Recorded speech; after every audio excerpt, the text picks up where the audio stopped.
There's Shauna, we have Kate, we have Smart. I think Flat is still out.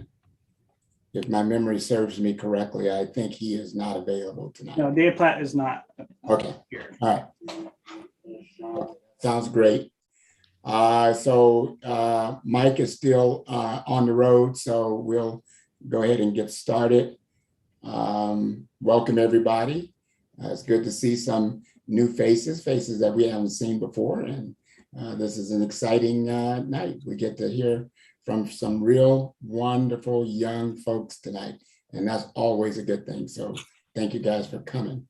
So we're going to have to do roll call, and then we will call the meeting to order. Do that now. And Ronnie, you want to do the roll call for us? Yeah, Councilor Smart Chili. Thank you guys for coming. So, Councilor Smart. we're going to have to do Okay. roll call. Councilor Kate Moore. Good evening, everyone. Councilor Dave Platt excused. Yeah. Councilor Shauna Thompson. Here. Councilor Micah Polson. Here. Councilor Jamie Fender. Here, Ronnie, can we put everyone on mute except? Yeah, somebody's got background noise going. Yeah. Yeah, that's me. Hold on. Yeah, fix this. Okay, fixed. And then Mayor Ken Gibson. Yes, I'm here.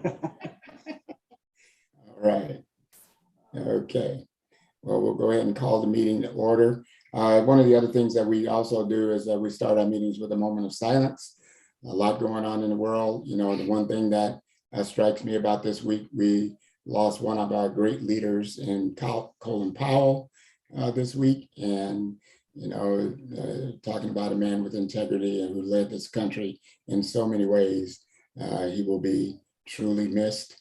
And a lot of folks can model themselves after the great Colin Powell and the way he led. So let's have our moment of silence.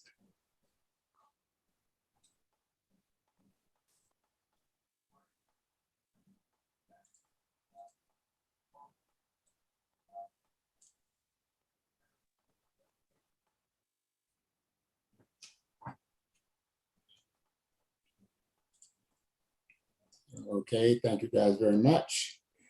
All right, do we have any minutes to approve? Yes, we have two. Okay. Yeah, Let me put that up on the screen for you so everybody Okay. can see it. That'd be good. So everybody can see them.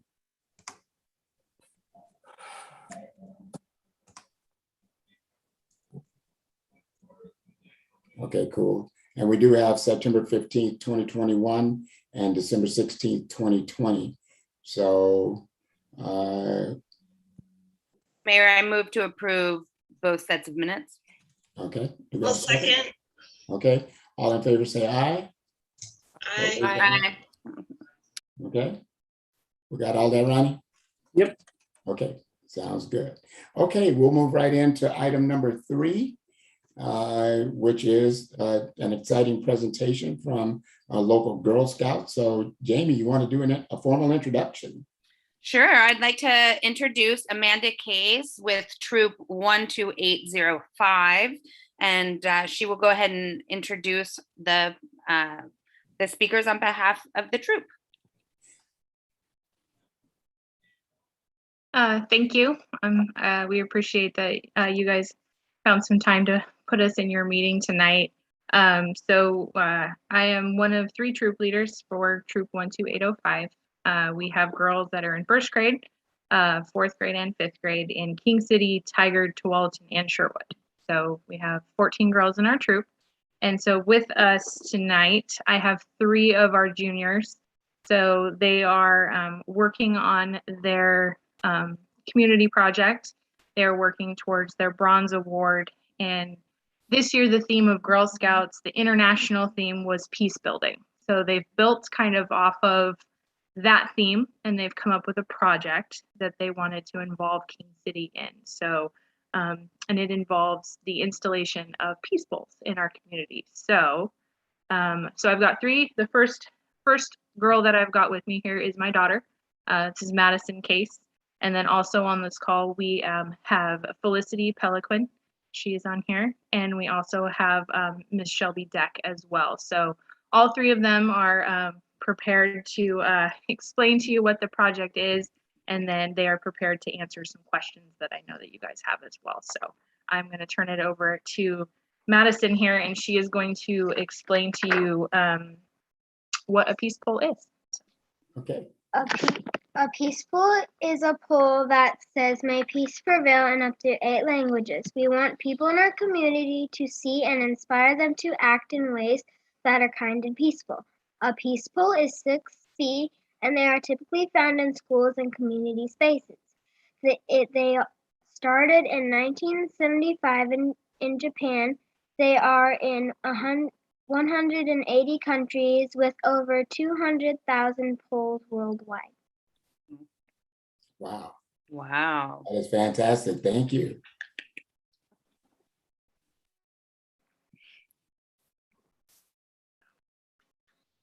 And Jamie, did you want to ask them the questions that? Yeah, so I think we had. Kate, I think a few of our counselors have questions. So I think Kate is going to go first. Go ahead, Kate.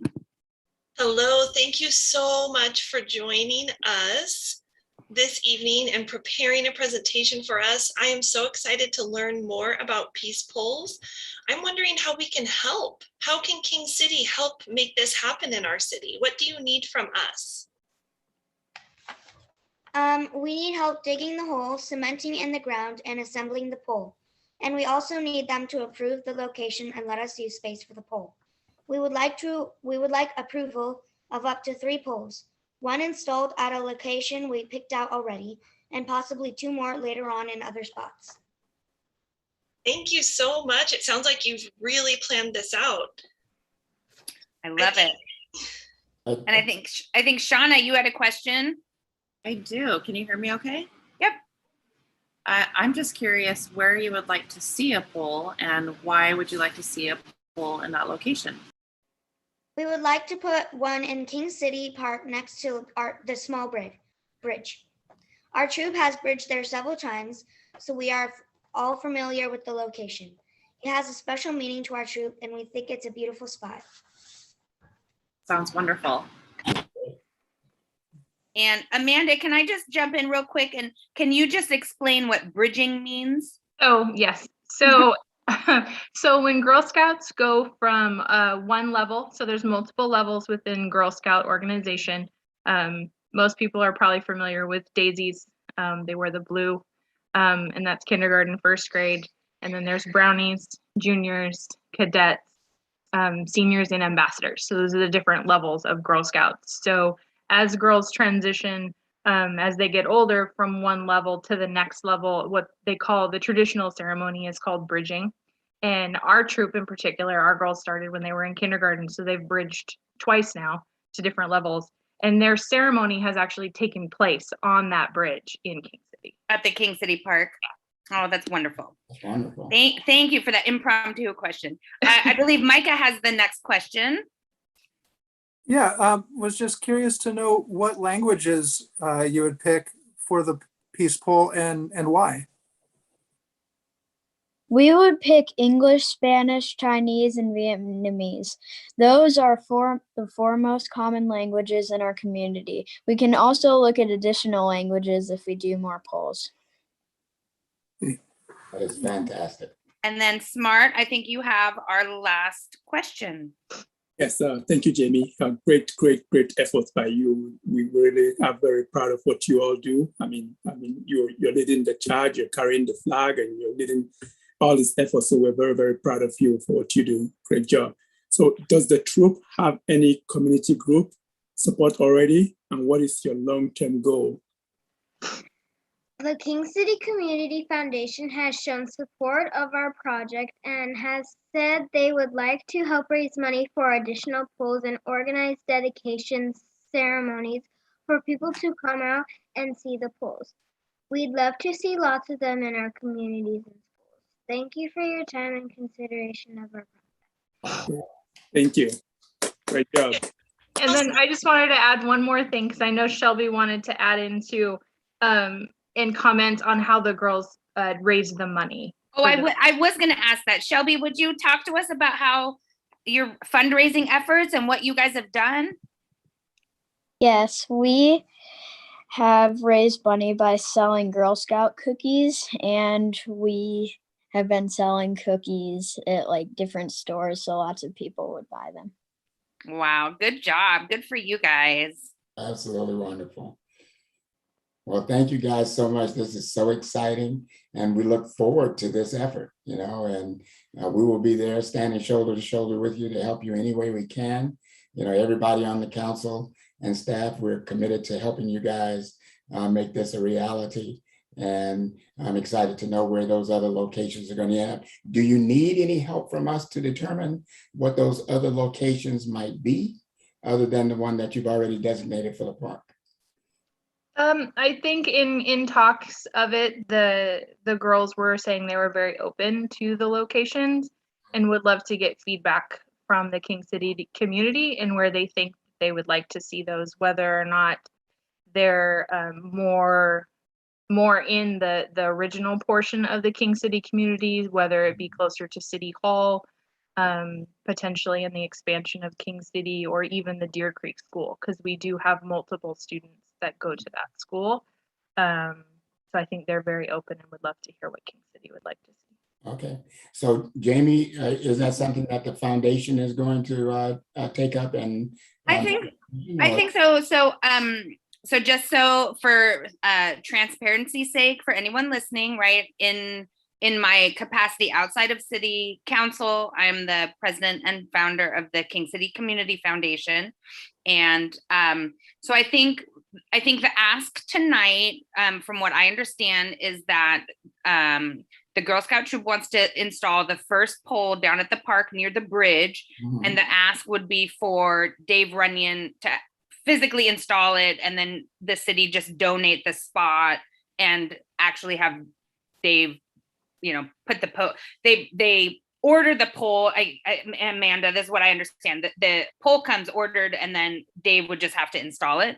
Mm-hmm. And then I think with the goal at later time, we figure out some community engagement that would be probably likely partnered with both the city and the foundation, and then look at ways to get the community involved and excited about placing additional poles elsewhere. Yeah. So I think it's kind of a long-term thought, but for tonight, I think my understanding is for the first one down by that bridge down in the park, and then we can circle back around as far as the placement of the others. Okay. All right. That sounds absolutely wonderful. Well, do we have any other questions for this wonderful team? Oh, Councilor Rosenthal. Yes, introduce yourself, Councilor Rosenthal. It's a great idea. Are there peace poles in some of the other cities around here, like Tigard or Durham or Tualatin or Sherwood? Actually, yes. We are actually working with the Tigard Road or the Tualatin Rotary as well in getting one placed in a church that we used to meet at. And then there are actually multiple that throughout Sherwood, Tualatin, and Newburgh has quite a few as well. Okay. Oh, cool. Durham could use one. We'd be happy to help with that as well. Thank you. All right. Thank you for the question. Okay. Anyone else? Can I ask a question? Yeah, do we know what the dimensions are or how big these things are? I can get that for you. The pole is 6 feet tall as far as what sticks out of the ground. I believe they go into the ground. It's either 1 or 2 feet, and it's a standard like a fence post, like a support beam that you would put in a fence. So I think they're probably like 3 by 3, 4 by 4, somewhere along that line. Yeah, but I can get the actual dimension. I actually saw the one down in Sherwood. There's one right on Sherwood's Main Street, Mike, and it just looks like a standard kind of 2 by 4 post or 3 by 4. Yeah. Okay. Well, I would assume we need a motion. I'm going to recuse myself because, of course, of my role in fully supporting this amazing troop for their hard work and everything they're doing. And I absolutely love this. And I'm just so excited these girls came tonight, and you all did such a great job, girls. You were eloquent and very, very professional. And we just really applaud you, everyone. So I will recuse myself, but I'll wait for someone else to make the motion. And the motion is to give staff the green light to install the first one. Is that what we're making the motion for? Correct. Okay. I move that, oh, sorry, Smart, looks like you're doing the same. Go ahead. I'll second. Please. That we give the city authority to install the peace pole in the park. Second. All in favor? Aye. Aye. Okay. Looks like it's unanimous. It's unanimous. With my abstain. Well, Yes, one abstention, and then Dave Platt's not here. Dave Platt, that's right. Okay. All right. Well, that sounds good. Thank you, guys. You did an outstanding job, young ladies, and we really appreciate you. And you guys will have to come back and give us an update on how things are going, okay? And just to be clear, so because I'm sure the girls are not totally familiar, that means that you did get approved for the poll. So we will follow up and work on when that's going to happen. I'm happy to be that liaison with the city for you guys. And so good job. And we're going to get that poll soon down in King City. Okay. Thank you, guys. Thank All you, right. girl. Thank you.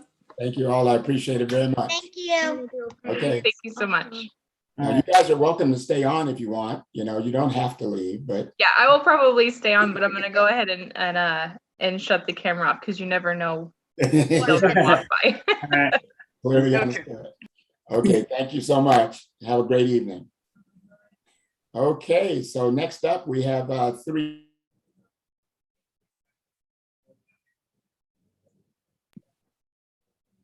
Uh-oh, did we lose him? Hold on. Where'd you go, Mayor? He just cut out. I think you lost him. Probably his connection. So Hold on, basically, I'm we getting can him. move ahead while he gets on, Ronnie. We can go on to, I think it was Counselor Rosenthal was next on the agenda, right? That's correct. Mike, He Mike, you popped sound back on, I amazing. see him. He's great. He's great. I'm back. I don't know what happened. Okay.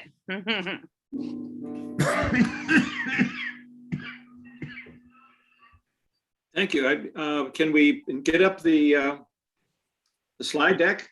Yep. That was a nice presentation. That, like I said, it's a hard act to follow, the Girl Scouts and their peace poll. But we do have some good progress to report for the Metro update, and hopefully, a lot of it's region-wide. Next slide, please. And first of all, I want to say I'm pleased to be here. I think it's important to try and share the information of what we're doing. As you know, the region voted for both a bond issue, parks issue, and for a supportive housing services measure in the last couple of years. And so it's important that people understand that what's going on with these things. So I'm going to try and summarize that. And I hope if I bore you with too much information, I hope not. But at any rate, the main things to say is the supportive housing services. That was the tax measure that was passed. The taxes, individual earners on a marginal level and some larger businesses that have over $5 million of revenue. As you know, we've negotiated the implementation plans with the 3 counties. Metro collects the money, it goes to the counties then distribute it to the nonprofits and other groups that are going to provide the supporting services, and a lot of it's going to be tied to the housing that I'll cover in a minute, which is about the housing bond. We're negotiating to the final details on exactly how these IGAs are going to be implemented. One of the things that's important to note is it began on July 1, and of course we don't get most of the money in until the next tax year. So we've allocated some monies initially to get things started so the process can go. Our goal is to for year 1 is to have 2,500 people into permanent housing region-wide with services that they might be needed. And we also expect to have about 2,500 shelter beds, which are short-term beds, by June of 2022. About 2/3 of those we hope to have in place, and this is region-wide, before the winter, whatever the winter is going to bring at us, whether it's an ice storm or a very cold period or whatever, a lot of these shelter beds are going to be necessary. Some of them will be available, won't come online until a little later in the spring. But there's a lot more work to be done, and everybody's pretty much focused on it, and everybody's putting in a lot of effort on this. So supportive services, as we all know, you put people in housing, you can get rid of a lot of problems, but you have to provide at least the startup homeless services, supportive services, such as rent assistance, such as drug counseling in some cases, education, job training, and so forth. And so there's a lot of work that has to be done. Move on to the next slide, please. This ties in, of course, the supportive services really depend on the affordable housing bond, and we're moving ahead pretty well with that. The Rockwood Village became the first building of the affordable housing to welcome residents, and that was out in Gresham. The Mary Ann is in Beaverton, has also opened. So there's a couple that are doing that. Multnomah County has about 85% of its commitment already on, I should say, in the pipeline. It's going to take in some cases 1.5 years or 2 years to build them. We have 2,300 units in the pipeline right now, and we're really only a little over a third of the resources allocated. Part of the benefit was we were able to get some lower initial interest rates. COVID had, I wouldn't say a positive benefit there, but it made things a little easier in some regards. There's more announcements. There's housing units that are being built in Tiger. There's units that are planned and under construction or going to be under construction in Tualatin and most of the other cities. And I don't have a map to show you, but they're spread throughout the area. So it's not just something that's scheduled for downtown Portland. And in some of these cases, we try and also make them close to transportation. So they're what they call, and we have additional monies that we sometimes supplied for transportation-oriented developments. So that's, and anytime you have questions, if you want to stop me and ask a question, I'd be happy to answer or try and answer it. I'm not sure I can answer it, but I'll try. So Parks and Nature Bond. Let's move on to the next slide, please. There's a couple places opening soon, really soon, Chehalem Ridge Natural Area, as well as a Newell Creek over in Oregon City. Chehalem Ridge is closer to King City, of course.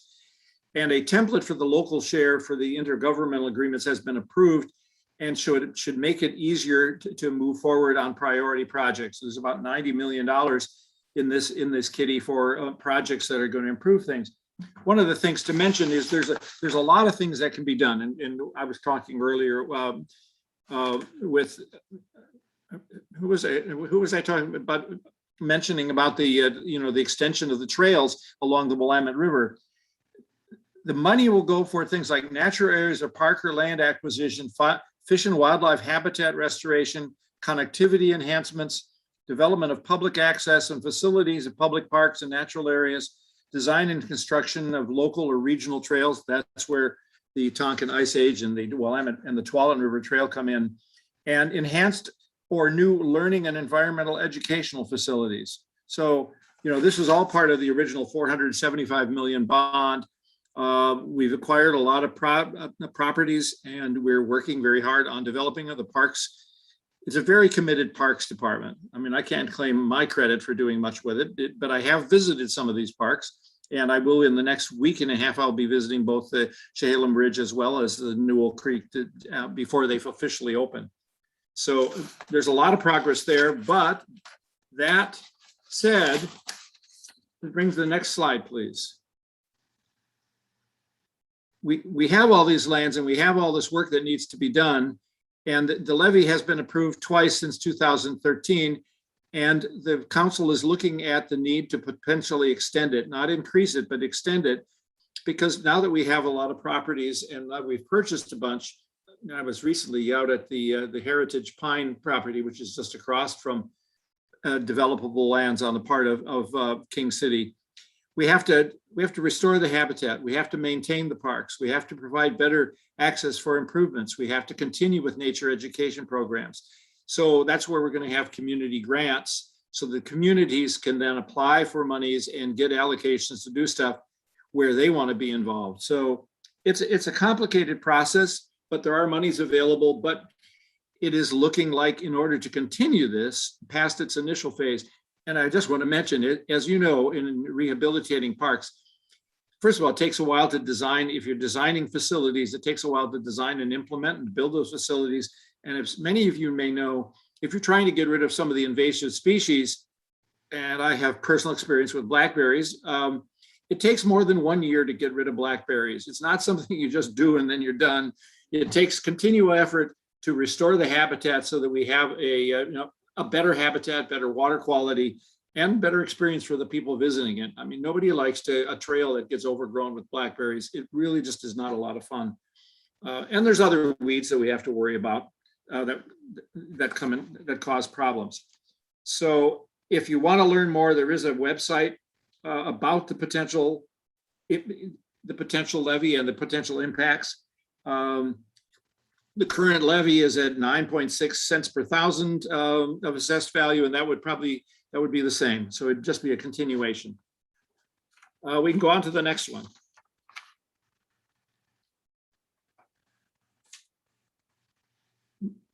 Moving on to another issue, which is a big issue. First of all, I want to talk about RID. There's two RIDs. There's the RID, there's the RID cruise, and then there's RIDwell. I'll cover them separately. We have a total of 5 new RID crews, we call it RID patrol, and that means getting rid of illegal dumping and unsightly areas. We were up to about I think it was a 40 or 50 day return times. In other words, if you called in during the COVID, it was very bad. We're moving down, we're back down to, our goal is 3 days turnaround time. We've reduced it to 12 or under.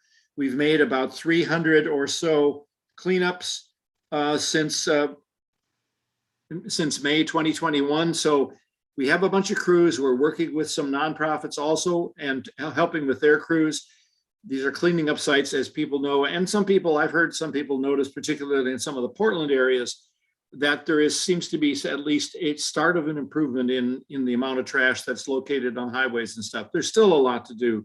There's still a lot of places, but the people are doing it. It's taken some time to train them. We provide leadership. We usually have 1 or 2 highly trained staff, and then we have other people out there who, you have to make sure that it's all done consistently, that it's done safety. Some of these waste facilities, or waste dumps, I should say, have hazardous materials and hazardous objects such as needles and things. So it's something that has to be done pretty carefully. So again, we're committed to getting the region cleaner, and we're working on it and getting down. We want to still get it down back to three days between when you call and when something gets cleaned up. That's the RID patrol. Now there's another thing which is called, and I'll cover construction career pathways a little bit later. There's also called the RIDwell, and you may know a little bit about RIDwell, which is this new service that is provided on a pay basis to customers. It's called RIDwell. They pick up certain kinds of plastics and dispose of them. Metro had said it had decided that it qualifies as a waste facility, as a waste disposal facility, and so we'd said they have to file for a permit. They have finished most of the aspects of the permit.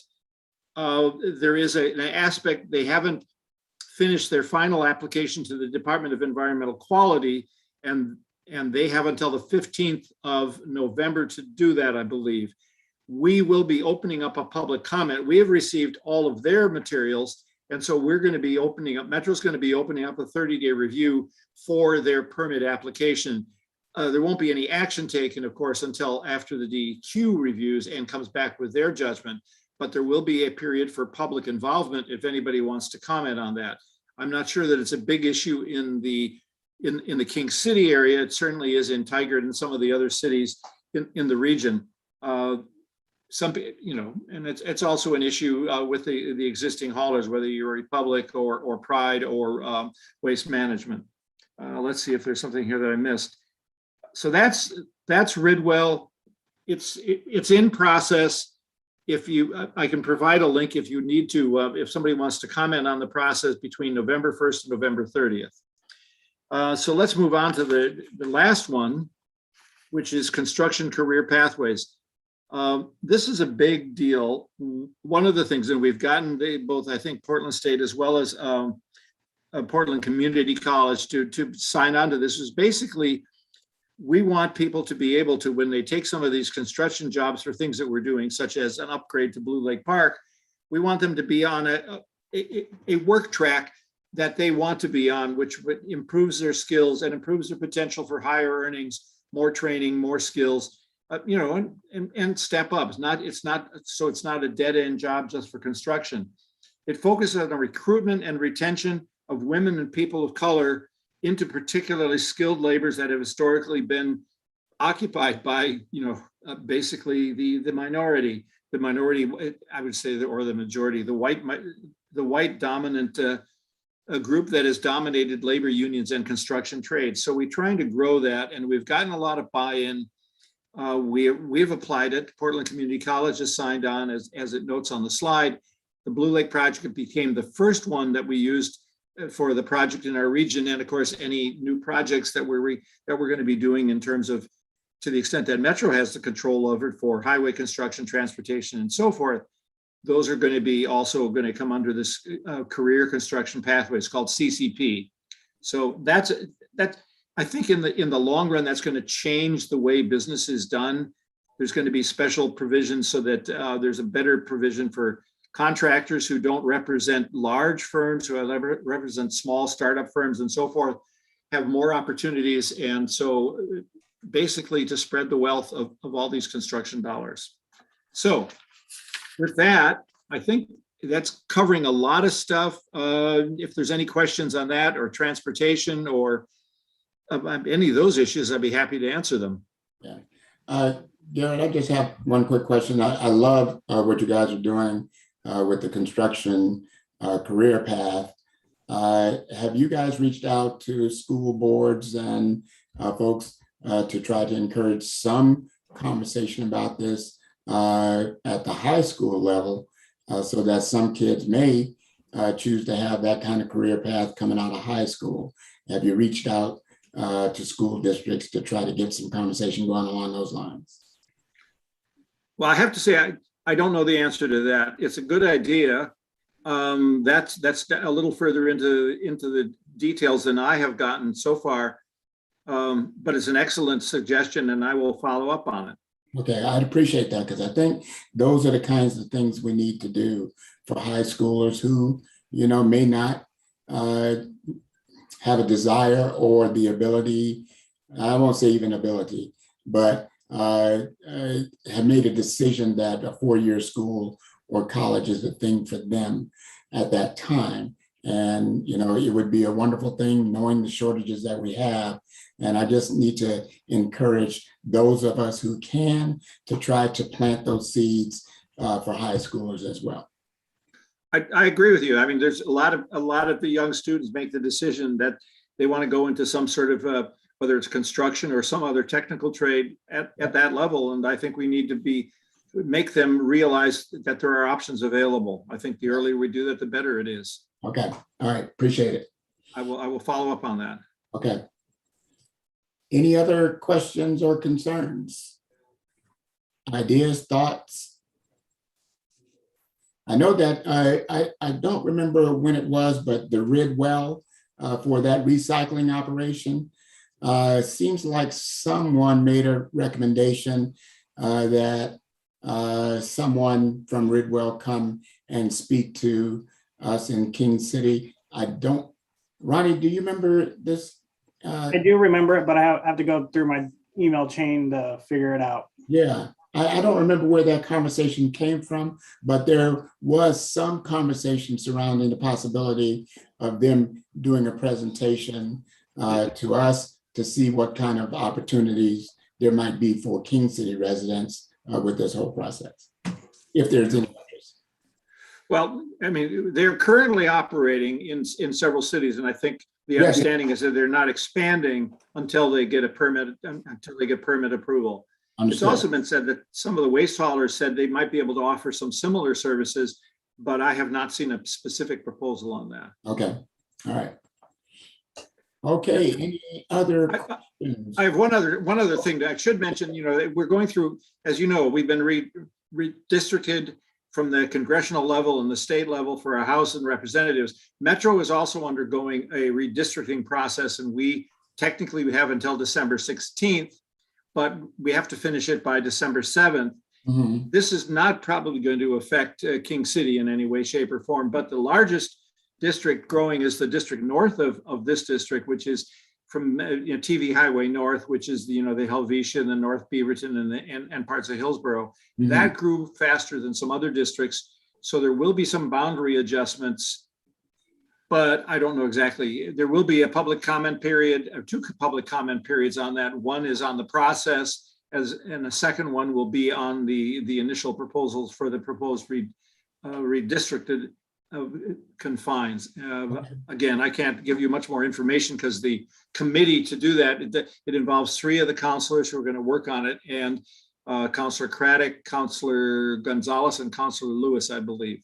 Okay. So that's in process. And then one other thing, we have lost one of our counselors, a long-term land use planning advocate, one of the founding fathers of Thousand Friends of Oregon, Bob Stacy, has had to resign.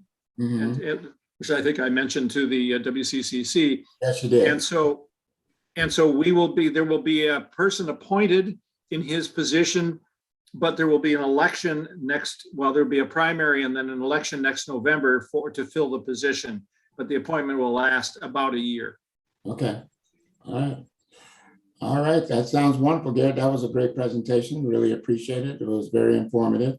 Do we have any questions from anyone? Okay. Garrett, I appreciate it very much. Thank you. Thank you for your time. Really appreciate being able to speak to you. And, if you have questions, you can also contact me or my policy advisor directly and let me know. Okay. You're always welcome. That's for sure. Thank you. Okay. Thank you very much. All right. You're welcome. Okay. We'll move on to 3C, and we have community partners for affordable housing. And we have Rachel Duke, who's going to do the presentation. Is Rachel with us? I am now unmuted. Hi, Rachel. How are you? And I'm joined by my colleague, Jillian Siraj Felton, who will also be doing the presentation. Hello. Well, thank you guys for coming. We really appreciate it. We're really happy to be here. Thank you for having us. Okay, you're very much welcome. We're happy that you're here. Okay, you guys have the floor. Great. And I think there's a PowerPoint that we will have. There it is. Great. Well, I think that was the beginning of it. Sorry. The end of it. Here we go. We're going backwards. Cool. Good evening, City Council, King City City Council. Thank you so much for having us this evening. Community Partners for Affordable Housing is a community housing development organization. It mostly serves Washington County. We have a couple buildings in Southwest Portland. Our mission statement is that we create and maintain healthy, sustainable housing with services for diverse residents, including families, seniors, and people with disabilities in Washington County and Southwest Portland. Thanks. Next slide. At this moment, we have 468 apartments that we are responsible for in 10 different apartment communities. We have 2 that are currently under development. Jillian's working really hard on bringing to life the Joyce Hotel in downtown Portland, which will be 66 apartments that are set aside for folks who've been homeless. And 1 in Tualatin, 116 apartments with a lot of family housing. We're really excited about that in the Basalt Creek area. And we have 3 others that were kind of very early stage. I can't say much more than we're working on it for those 3. And we do really, what we do is 5 things. I used to say 4 things, but I just signed a contract last week to do a 5th thing. So we develop housing, in particular, we develop rental housing, although we're interested in looking at home ownership opportunities at this time. We have been focusing on rental housing. We manage that housing into the future. The housing is complicated and has a lot of requirements around compliance from the different funding sources. We also know it's a huge investment of public resources, so we manage it like the important asset that it is into the future, so it will last a really long time. We support our residents with services. Some of those services are the kinds that Commissioner Rosenthal just talked about a minute ago. They're supportive housing services to make sure that people are successful in housing. Some people come to housing with a lot of barriers, and we want to make sure that once we get them in affordable housing, they stay there. So we have several staff on our team who are responsible for that. And I guess last week I signed a contract with Washington County to provide homeless services to residents in Washington County who are not our residents, but who have been homeless. And so what we will be doing is placing them into housing and supporting them there, much like we do with our own residents in our own housing. And that is actually connected to the tax levy that just passed for supportive housing services. So really, really excited to be part of the community effort and to be participating in that. And then what's also very important to us is we're a community housing development organization, which means that we are recognized as kind of an organization that helps to serve Washington County. And as such, we participate in the community. I'm the chair of the Homeless Policy Advisory Council for Washington County. So Jillian and I and other staff kind of work hard to be part of community planning efforts. I recently sat in on some of the King City planning efforts and got to go on, I think there was a tour, I can't remember, I think it was in August, the tour connected to the transportation plan, and met some of you folks there. So that was really interesting. So next slide, please. So one of the questions we get a lot is, who lives in our housing?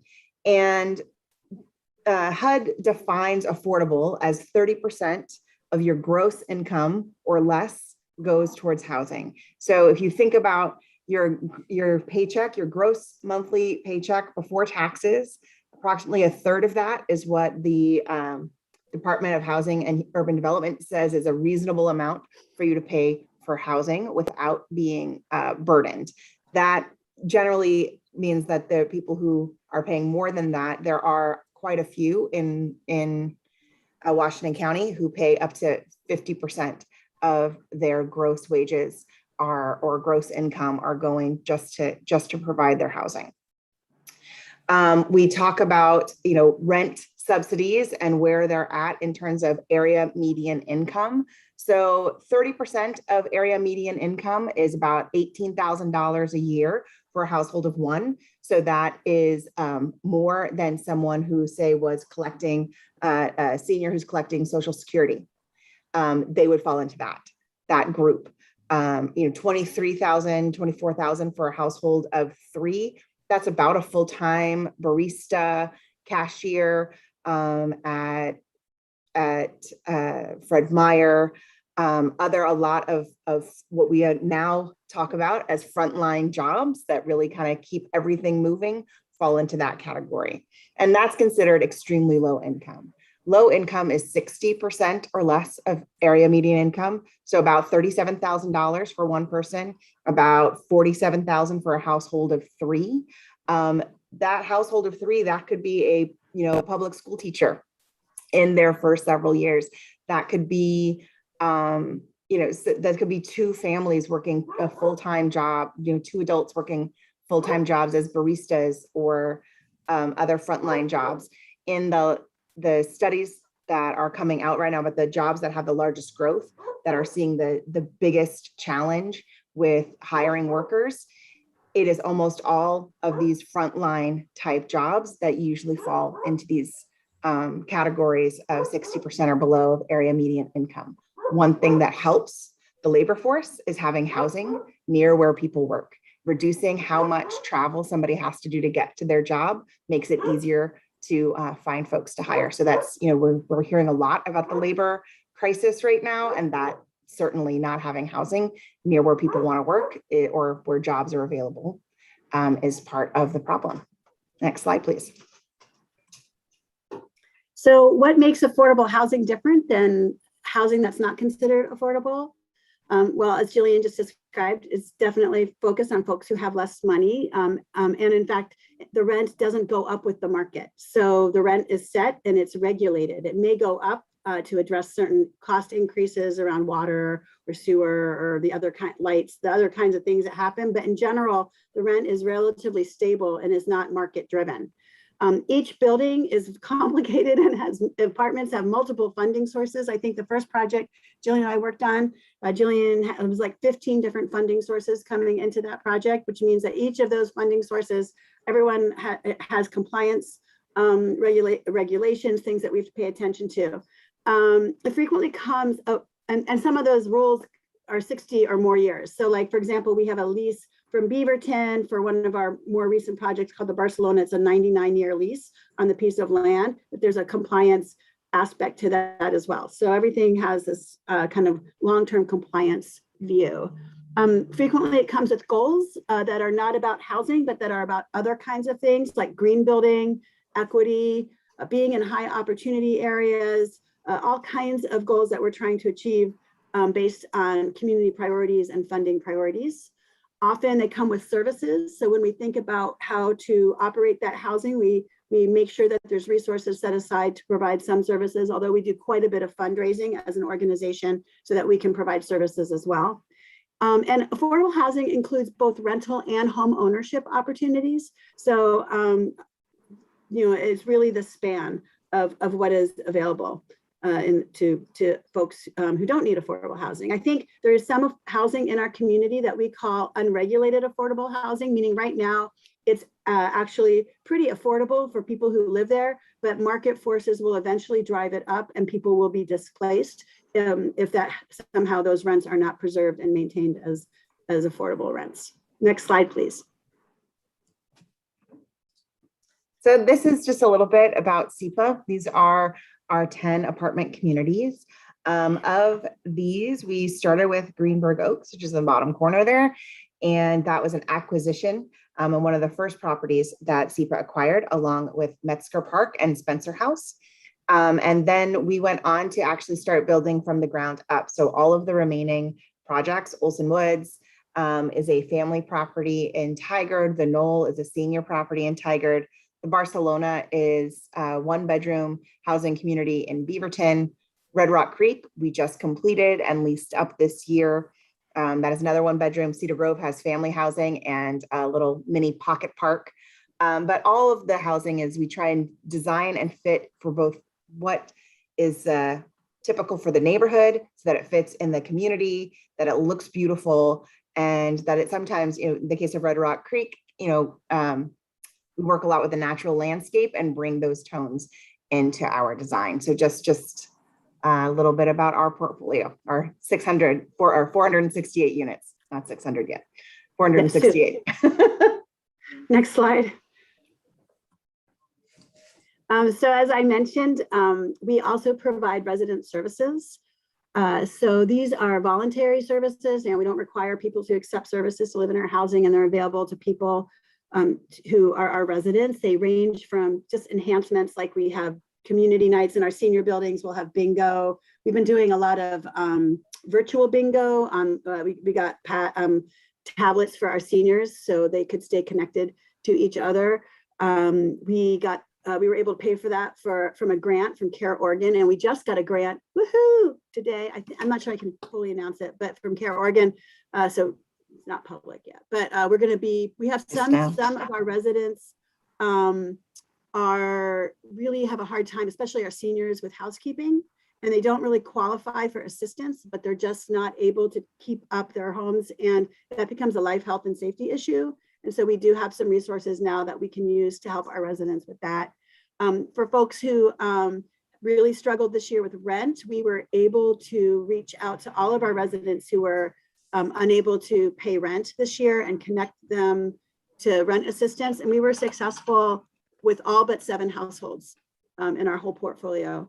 Our resident services team partnered with our asset management staff, and they just kicked, they were amazing. So, and they got really folks connected, and that's the kind of thing that we'll do. So next slide. What can jurisdictions do? I'm sure you're thinking to yourself right now, what can we do to get some of this awesome affordable housing? So we made a list. Land, we love it when we don't have to pay for land, because it does a couple different things. Besides saving the project money, it means that when we go to a get funding from the state, we can say there's already community commitment to this project. You can see that there's been a commitment made. A lot of times jurisdictions will have a piece of land that they'll RFP, they'll do a procurement process, and organizations like SEPA will compete for that. And that is how we were able to develop both the Barcelona and Cedar Grove as more recent examples. In other cases, for recently, we received some resources from the city of Tigard to put down towards a piece of land that we had identified with them as being a good spot for affordable housing. So there's just different ways that can happen.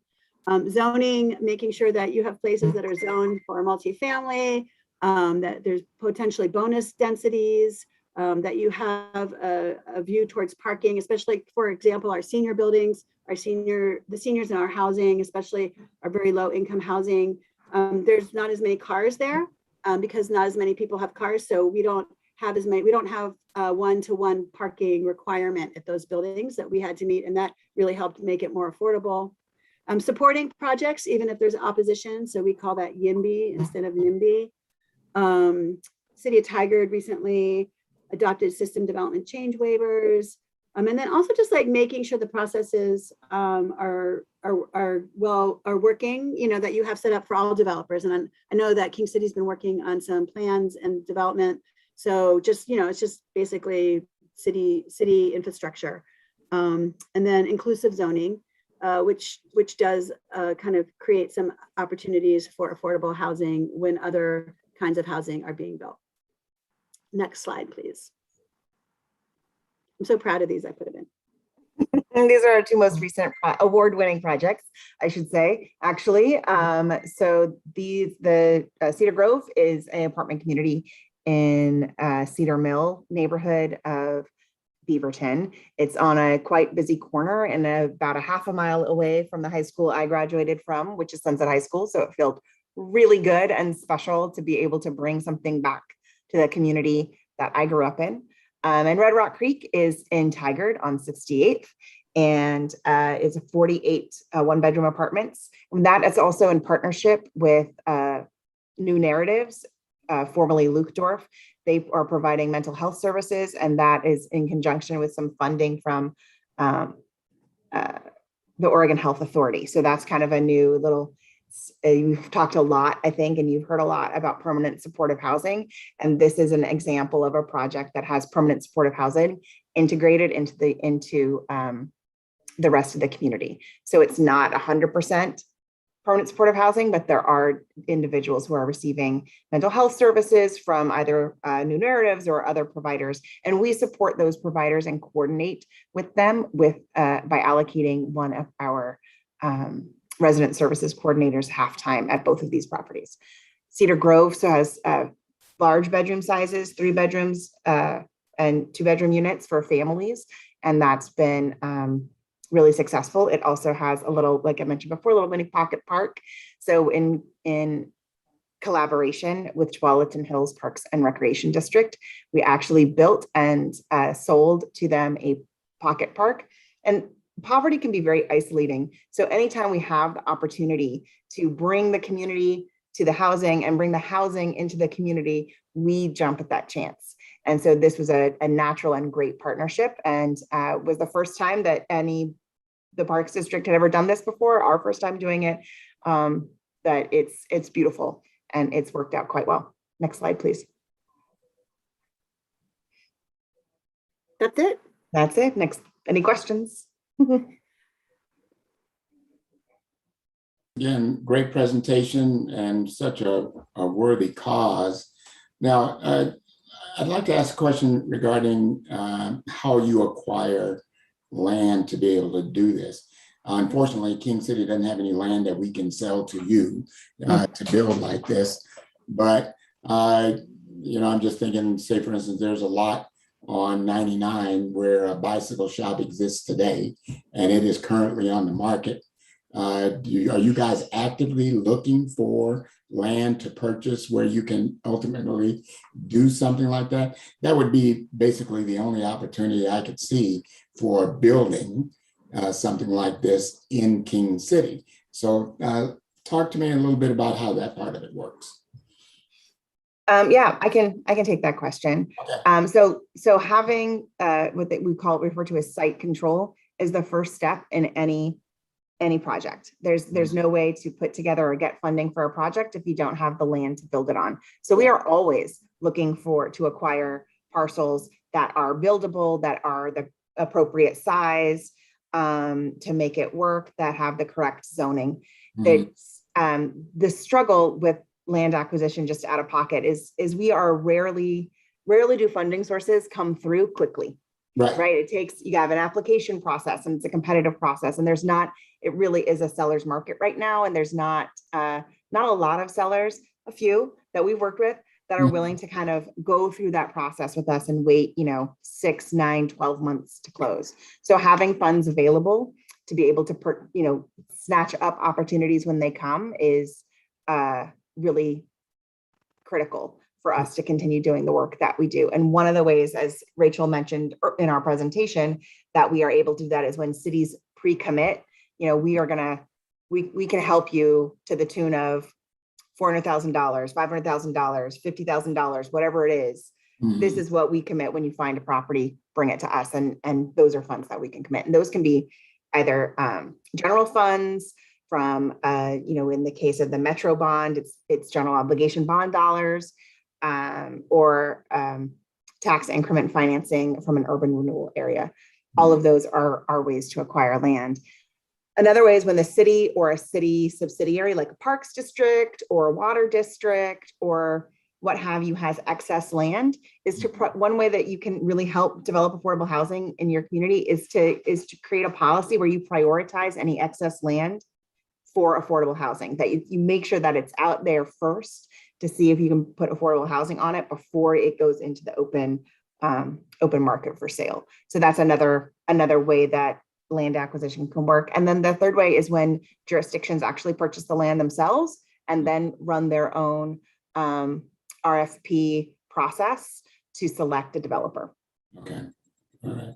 So Mike, that location that I'm talking about, is it zoned properly for the possibility of something like this? I'm not saying that it will happen, but just out of curiosity, is that one of the locations that would be zoned for something like this? Yeah, that area is zoned limited commercial, which allows for mixed use and allows for residential components as well. So okay. Right. Okay. But that spot is on the market now, so I'm just throwing it out there. Smart has a question. Okay. Smart. You're muted. How about now? Can you hear me? There we go. Thank you very much for the presentation. Really appreciate what you all do for making this possible for the communities that you've provided this to. So kind of curious about, you talked about your position. Is there any kind of information you can share with us, maybe regarding some oppositions that maybe you had and maybe the project was not completed and then the opposition, did they change or did they still remain the same to what it was that the project was coming into?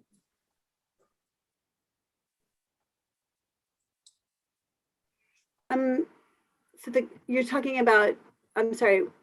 So on that jurisdiction, what the jurisdiction, so you talk about some oppositions, right? Oh, opposition, yes, yeah, okay, yes, got it, yes. So opposition to. Yeah. Did they change maybe opposition project? Yeah. I mean, our experience has been, I will say that one of my first jobs that I ever had was actually doing neighborhood mediation between groups that were opposed to housing coming in and then the providers of the housing or the city or whoever. And my experience has been for SEPA, as well as even before when I had that previous employment, is that eventually the opposition goes away after the housing has been operating.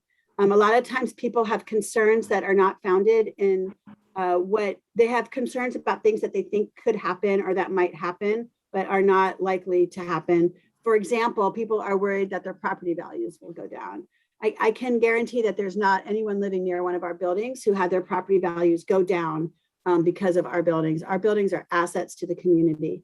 We do not create housing that would bring anyone's property down. value down. So that's one example. Sometimes people have misconceptions about who lives in affordable housing. They think that people who live in affordable housing are criminals, or that they're not there to, that they're getting a handout and they're not, we know that many of the people in our housing are like working and they have jobs that are important to us, like teachers and the person who makes your coffee. Some of them are seniors who work their whole lives and have really small, didn't have retirement savings. I mean, there's a whole range of folks. And so a lot of times there's a lot of misconception. So I think our job when we go into a community is to try and clear up some of that misconception and to talk about what we do and who we house. But sometimes we can't make everyone happy before we build. So, like, we may not change everyone's minds and hearts by the time it's time for us to break ground. And so in those cases, what's important is that we can still go forward.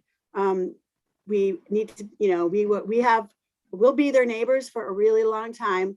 And so we have years after the project is cited to change hearts and minds, even if we can't get them changed before we get the building in. Does that answer your question? And it's along those same lines, is that it seems like there's been the use of the term low income housing versus affordable housing, because what we're obligated to do is to build affordable housing under House Bill 2001, 2003. And that's what we'll be doing as we expand King City out toward Roy Rogers. And it seems like opposition comes from when people say low income housing, because now that carries a negative connotation as opposed to affordable housing. So are you guys intentionally not using low income housing? Because that's what used to be used for what you're talking about doing. If I can, I would say that shift in language came along with within, I would say, the 80s, when they revised the tax code and created the low income housing tax credit. And we started talking about years of affordability. So up until the low income housing tax credit was created, most of the affordable housing was built and operated either by jurisdictions and usually funded with housing and urban development funds from HUD, from the federal government. And now most affordable housing is actually built through private investment and tax credits. And that's a big shift. And so we've just started talking, I think the language shifted about that time as well, because we started talking about periods of affordability. So in our presentation, we talked about, we have funding from the state. We commit to 60 years of affordability. And what affordability means is 60% of area median income, rents that are affordable to people who make 60% of area median income or below. And so I think the definition just got crisper around that. But I do think language matters, and how we talk about affordable housing and how we talk about who lives in affordable housing matters when it comes to neighbors who may or may not want something sited next to them. That opposition isn't always straightforward. Sometimes it comes in the form of an objection to an architectural element, or an objection to the height of the building, or an objection to not having enough parking. But at the heart of it, that's a lot of times environmental. Like environmental. I would say we've had a lot of experience where there's environmental concerns. We know all about it. Yeah, so it comes from different ways, but like Rachel said, when people understand who we're serving and that it actually statistically improves property values, it decreases traffic, it increases the amount of parking available because folks aren't commuting to work in your community anymore, it actually improves the neighborhood. And there are, many studies that confirm that. Okay, I understand. We're going to have to wrap up. Do we have any questions from any other counselors? Any questions or concerns? Anyone? Well, you guys have done it. Just thank you. Thank you. Okay. I am going to put my email in the chat. Sure. So if anyone, if a question occurs to you after the fact, you can send me an email and I will do my best to answer it. Thank you very much for your time. You guys go. One quick question. For those, say for instance, who live in King City, who might need to take advantage of this affordable housing, say for instance, new operation that's going into Tiger. What's your most successful way of getting the word out to the communities about how to take advantage of, to get on the waiting list for a place like you're getting ready to develop in Tiger? So we would typically, we would work with community-based organizations to make sure we would get the word out. If we knew that there was a community that we really were interested in serving, I mean, we have to market to everyone because of that's the law, but we also will do things like translate our applications into 10 different languages, or we will, I mean, we'll do all kinds of things to make sure that it is accessible. And then we'll also make a real significant effort to get information out so for example, we recently in Tigard, when we were doing Red Rock Creek, we worked with the neighborhood. We got information out to the neighborhoods in that area because we were thinking that people might be displaced from gentrification in that community. And we wanted folks to have the opportunity to apply at this housing. So we work with neighborhood organizations. Okay, all right. All right, I appreciate it. Thank you guys so much. Thank you. Thank you. I mean, it was great. Good information. Appreciate it. Take care. Bye-bye. Okay. All right, let's move on. We are running a little bit behind, so we need to go to public comment. At this time, the council will be happy to receive your comment pertaining to items on the agenda, including questions, suggestions, complaints, or items for the future. Each person's time will be limited to 3 minutes. Do we have anyone? Mr. Mayor, I'd like to make a quick comment. Just because we're using a webinar, please everybody raise your hand so I can see on the screen if you want to talk. If you want to talk, I can, or you can use the chat function. I just turned it on. And Mr. Mayor, I don't have any emails or voicemails for public comment at this time. Okay, all right, well, we'll move right on. And I don't see any hands. Okay, we'll move on. Okay, number 5, we don't have any unfinished business. We'll go to number 6. We have the June 2021 financials. Action requested of the council, discuss and approve or disapprove the financials. And Mike, you're going to present? Yeah, I'm gonna have to pull it up here. 1 second. Dying here. You don't sound too good over there. What the heck is going on? Ronnie's fault, probably. Blame Ronnie. Why does everybody blame me? You're just a nice guy, Ronnie, that's all. No, I think it's now that, you know, school is back in session, that we are back into the annual fall cold season. So yeah. If I can get through the agenda to the financials piece here, I can kind of talk to it a bit. Okay. Well, I hope you feel better. Yeah, working on it. Just got my tea and might take a little bit. Here we go. So we are going to need a supplemental budget. So Mira's preparing that. Our beginning fund balance came back higher than anticipated at the end of last year, which is great for us. So we'll be looking into what we can potentially do there. This is through the end of June. So this is the end of the fiscal year. You'll see that we had a surplus extra. I believe the beginning fund balance was up about 300,000 more than what we anticipated. So that's a positive going into the next fiscal year.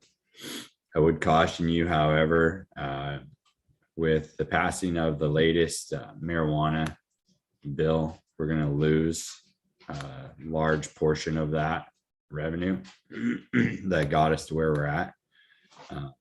But things are looking positive.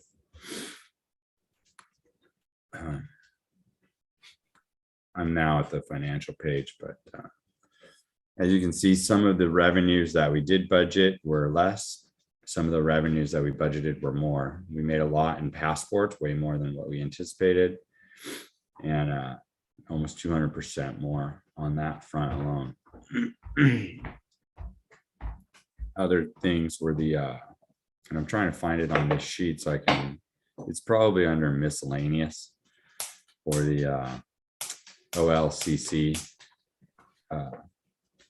Sorry, Mike. Ronnie, can you share? It's on page 31, Ronnie, of the packet. All right, give me a minute, just get it. Also, our expenditures for the year were significantly less than what we had budgeted. That's probably because of the COVID pandemic. We didn't have a lot of travel. We didn't have a lot of outside expenditures. So as you can see, when you look at what the year to date was, should have been up to 100%. We only had a couple elements that actually reached that 100%, in particular the police administration element. Everything else was running at about 3/4 annual expected. The street fund, we didn't really do very many projects last year. We were saving it up. So now I'm on page 32, Ronnie. Yeah, it's page 3 on mine. So street fund, what we used last year was the small city allotment grants. And we saved our street funds for last year to do more projects this year. This year, you'll see that we're expending a larger portion of those. And I think you'll see that that will show a large segment of improvement. I think also there's a trying to figure out what that 722,000 is right there. Total expenditure on 2021. Trying to think what that might be. That's on the street operation is what you're referring to? Yeah. It doesn't seem right. Okay, well, we'll have to check that out and make sure we understand what that is. Like, I'll make a note of it, and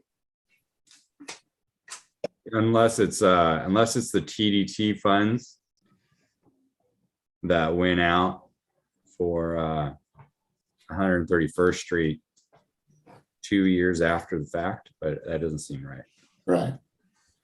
So I think that might be an error worth questioning right there. Okay. Going into the local option fund. This is pretty benign right here. This is just basically our transfers to general fund. This covers the police. Oh, so Mike, real quickly, can we go back to the street fund? The question I have is that with the situation being the way it is, and it looks like we're in fairly good shape, the conversation surrounding 116th and the bulb out, have we gotten any feedback from the apartment owner as to whether or not they're interested in us doing that bulb out? And if we were to do it, it sounds like we would be able to work it in the budget without much of a problem. Because as I recall, the basic estimate was like $30,000. Right. And we were getting there. I thought we were getting pretty close, but the owner, when we talked to him, was not very cooperative on that front. He was saying, why don't we take it out of the other side, which we can't do. Right. There's too many entrances over there and there's not enough space to do the parking.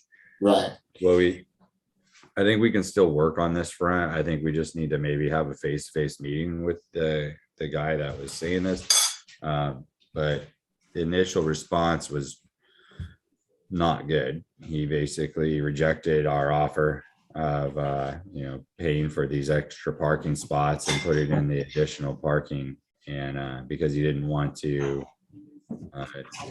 dedicate the land, or he thought it needed to go to the other side, which is unfortunate. So okay, let's see if we can kind of light a fire under that and see if we can get him to the table and talk about it. Okay. Yeah, fair enough. Okay. And then going into the parks, let's see, we already went through local. We already went through local option fund. But going down into the park funds, we've spent significant resources out of the park SDC fund, System Development Fund. We still have some in there. We should see some revenues come in from Ponderosa Pines and the subdivision there at the corner of 131st and Fisher.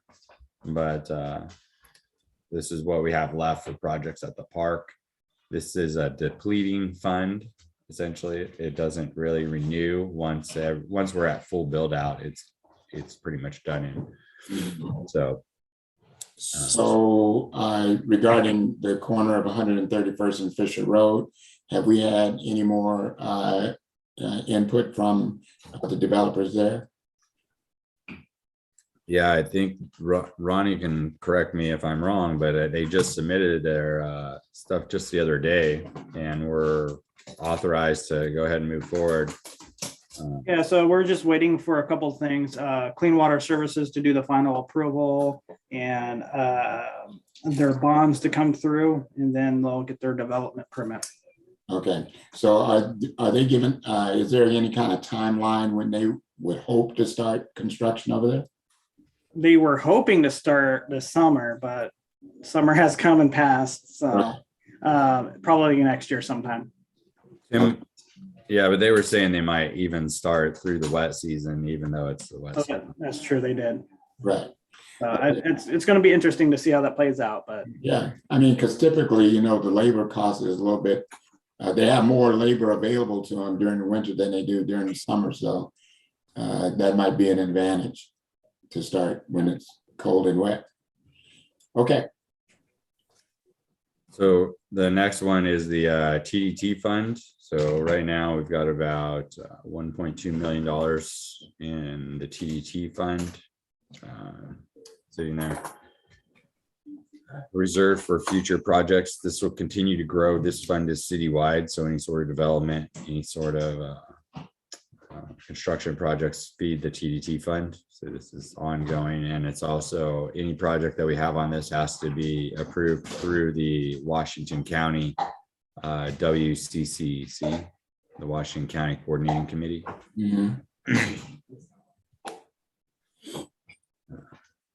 And that's all I have for the financials. Yeah.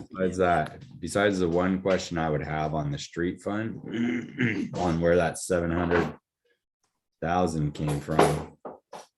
I'm trying to think off the top of my head what that could be, but. Right. Well, I know we need a motion and approval, but it has to be based on resolving that, contingent on resolving that concern. Yeah. So Mike, that's our budgeted expenditure, right? And it should be less on there on that budget? Or maybe we put it in there with the thought that we were going to be doing some street improvements, and then we just never fully realized that. As you can see by the year-to-date expenditures, we didn't even come close to that. So I'm just trying to place where why that's here. I'm trying to figure out why it's here. And is it possible that it's a typo? Yeah. It is. Yeah. Okay, well, let's get that resolved, and let's get an answer to that.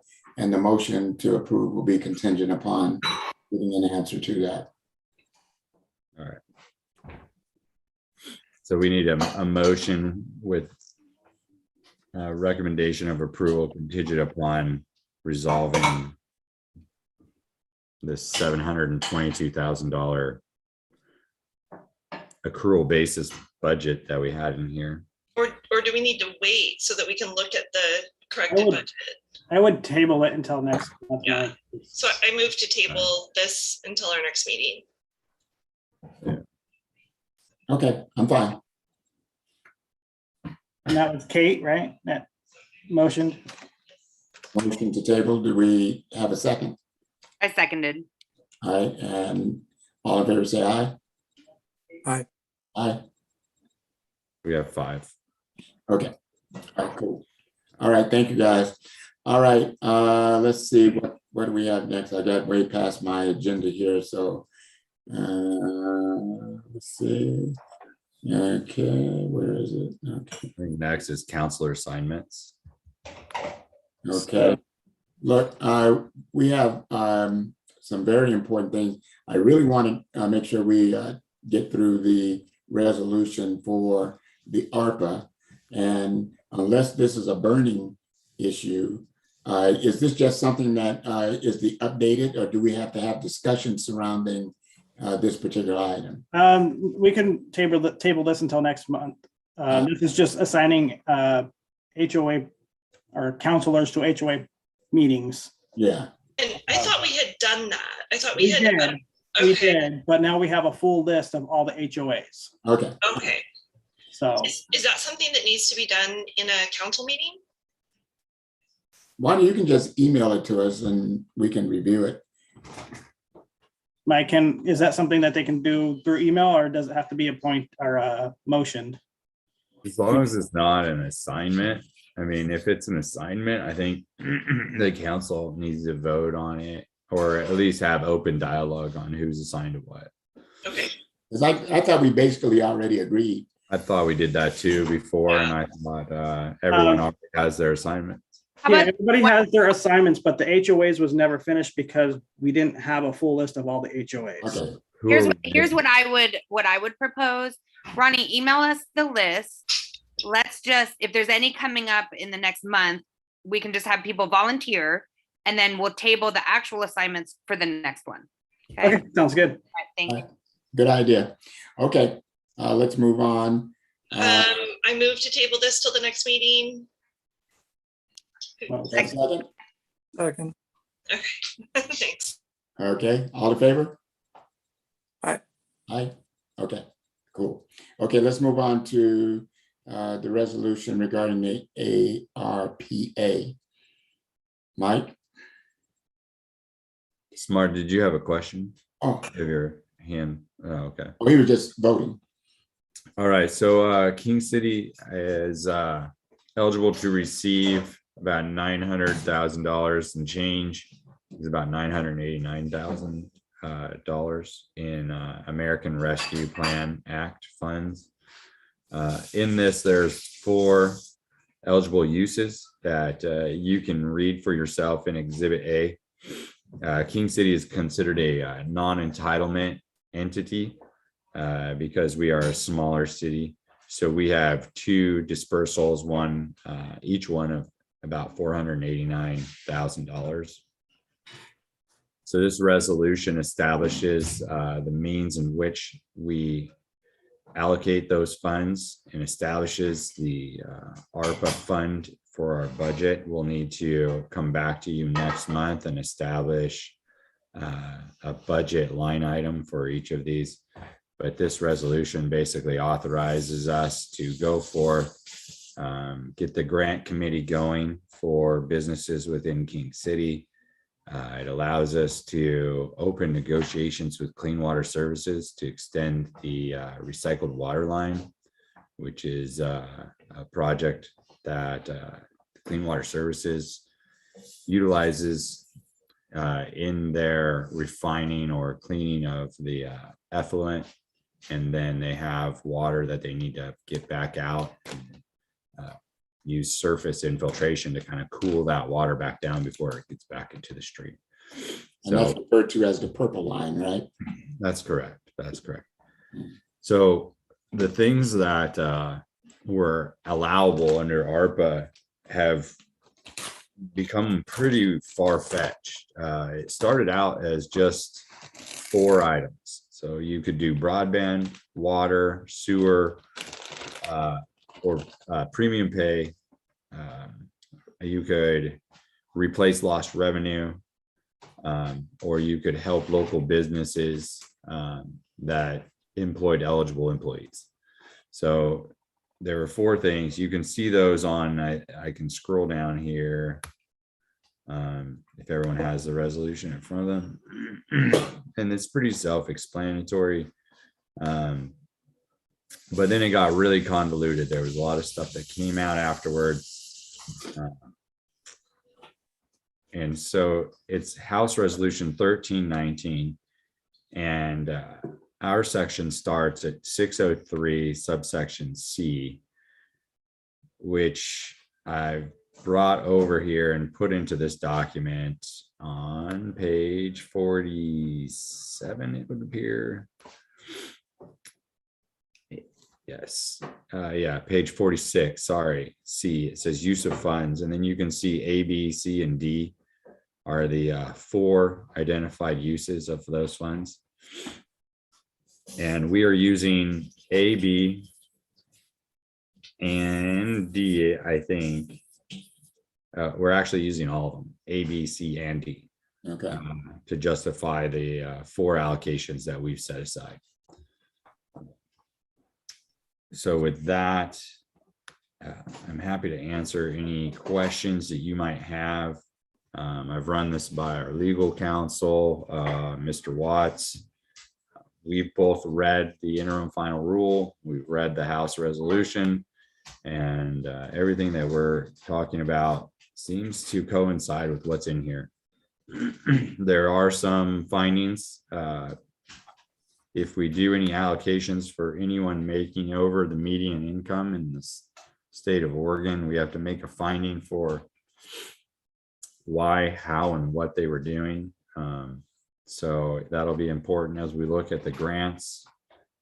It's pretty self-explanatory when we look at the personnel that were essential or identified as eligible workers per this bill, per the definitions in this bill.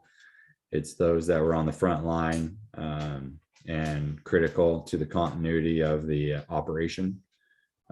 So we have a very small organization that makes it relatively easy for us to put the eligible worker tag on just about everyone here. And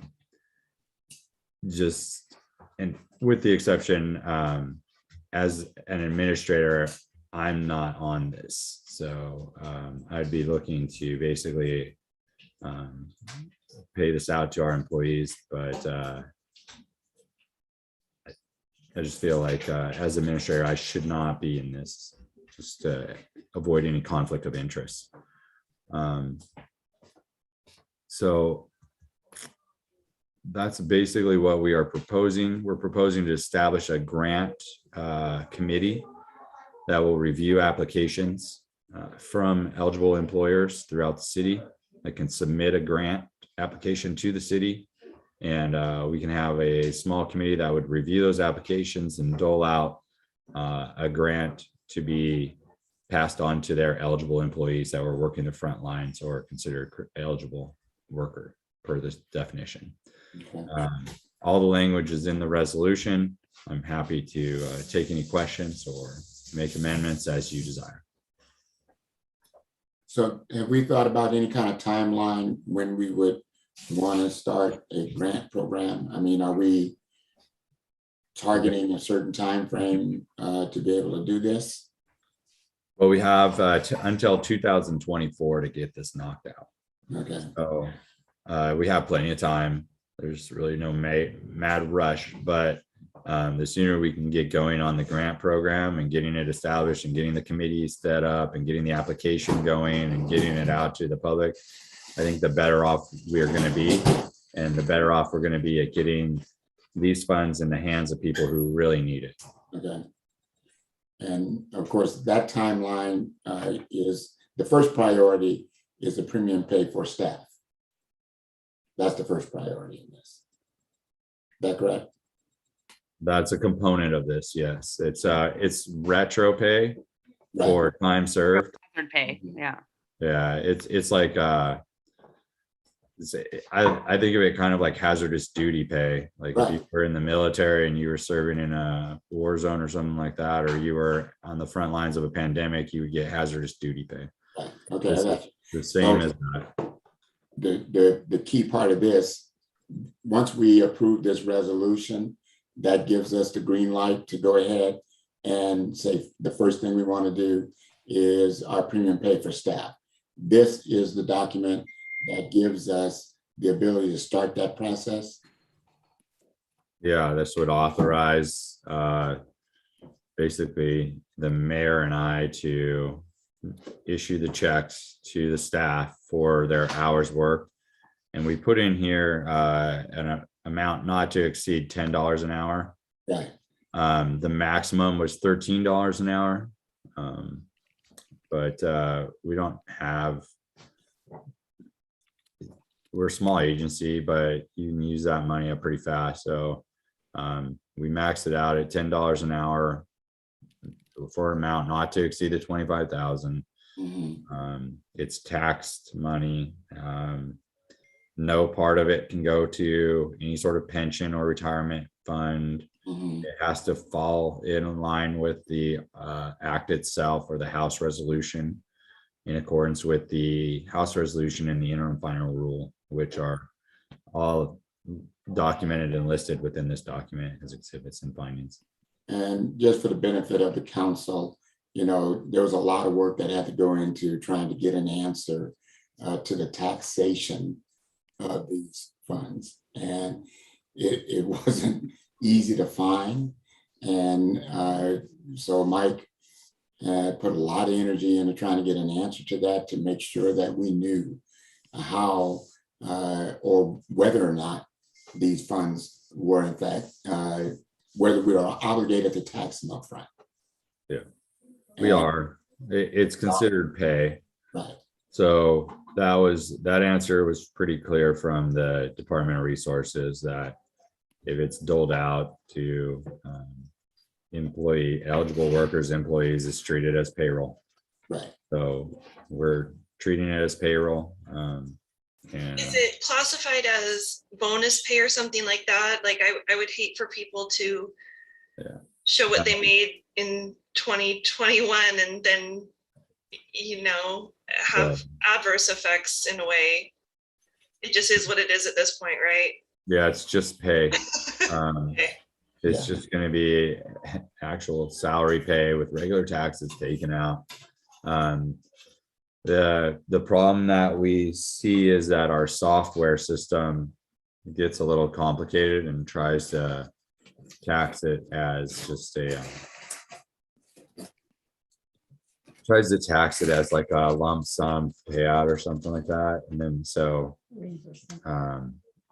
your monetary gain is cut in half essentially at that point. So you have to go back and tax it accordingly to what it is, which is retro pay per month. So then essentially you take that money, which was paid out, should have been paid out every month, and tax it by that amount every month. Are we able to, like, is that going to happen all in one fell swoop, or are we able to do a little bit month by month to have some of those funds hit in 2022? Yeah, I think I think we're just looking to probably put them out in one fell swoop so we can just move on and get this money distributed as quickly as possible. Yeah, and so I think we really want to get that done. We really want to get and Kate, the question that you asked is important. This is not incentive based. These are hours based. You know, the hours spent doing the work during the pandemic. Okay, that has to be clear to everybody involved. Okay, so what do we need to do here now? So do we need a motion to approve the resolution as written? Has everybody had an opportunity to really go through it and understand what it is? Hello? Yep. Okay, Yep. we all feel comfortable. Okay, so are we ready for a motion and a second to approve this resolution as written? I move approval of resolution number R 2021-10. Second. All in favor say aye and raise your hand. Aye.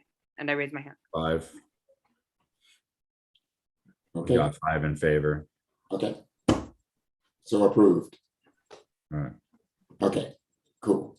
So with that being said, look, it's 7:35. I know that I want to get Mike out of here, and we can do report outs. Mike, we had talked a little bit about a possibility of an executive session, but I don't know that we need to do that tonight. So I think everybody's kind of clear on where we are with the pay process. And that would be the only thing that we would talk about if we were to go to executive session. So are you okay with not doing it, Mike? Oh yeah, I'm fine. Okay. All right. So with that being said, let's go around the horn and do our report outs and get you guys out of here. Okay. Let's start with Mike. Or I'll tell you what, let's start with Ernie and give Mike a chance to rest his No, heck no. I'm the one who gave him that cold, man. He Oh, you gave it to through him? Way to go, Ernie.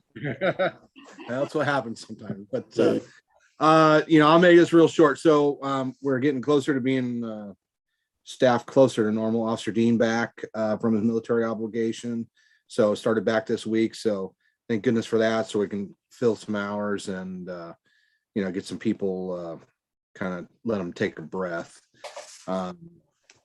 Obviously there's some other things that were going on. We're still in the process of trying to add a part-time.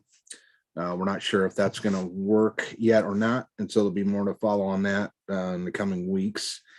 And that is about it. I'll go ahead and just get out of the way and let Mike go. All right, Mike. Two quick question for Chief. I mean, any update on the cameras? And then in the news, I don't know if this was maybe discussed and maybe I missed it about the questions that people were asking about what we had in news. Did anyone else hear about that? Yeah, we heard about it. It's been pretty crazy in the office trying to field all the public information requests and FOIAs and all that jazz. It's a situation that occurred before our watch. It was something that we didn't know about until after the individual had started with us. As soon as we found out about it, we followed the policies and procedures as they're written in our books. Once it came to a certain point, we started coordinating with our attorneys and our insurance agencies and trying to figure out what we need to do as a city and how we handle this. And it eventually ended up, there was a investigation that took, 6-7 months, Ernie? And then at the conclusion of that, there were some charges brought forth. And at that point in time, the individual could no longer serve as an officer due to some issues. So at that point in time, we were left with no other choice but to terminate the employment offer and move on. And so right now we're just trying to figure out where we go from here. I think we've decided amongst ourselves that we're not going to pursue a sergeant's position for the time being. We're kind of going out on a limb and jumping on this a little early in the hopes that it would springboard and get us in the right spot for the right time and help us deal with some cultural and political issues that amounted out of like the whole George Floyd situation and all that. So, we were looking for some cultural diversity and viewpoints that we could integrate into our staff here. And I think that was a great opportunity, an opportunity missed, unfortunately. So, and it didn't work out, but it was really based on you guys trying to do the right thing at the right time. And it's unfortunate, it was just really bad timing the way all of this came out. So yeah. Thank you. Great job. The way we handled it as a city. I mean, again, quick reaction, get it out of the way. That's really good. Thank you. Great job. Yeah. I mean, there's still some FOIAs that are circulating circulating out there, and we're trying to provide everything we can in as timely a manner as possible, but we also have some, you know, other things out there floating that we can't divulge at this point in time. I'm sure in the end we will be able to, once maybe all the fog clears, but until some of this until some of these matters are settled, we can't release some of this information. And I do want to commend Mike and Ernie for the way they handle this, because these things are never pleasant. They're never easy. So I commend you guys for the way you've handled this and the way you have stood up. And, you know, just you did the right thing at the right time when you needed to. And I truly appreciate it. So it's been a bit of a drag. I know Ernie and Brian and myself have been putting in, and Ronnie as well, putting in some hours trying to find all this stuff. So right. Okay. Thank you guys for the effort. I appreciate it. Okay. All right. So let's continue. Mike, did you have anything else? Yeah. TSP, we sent over a list of 269 comments, concerns about the transportation system plan over to DKS.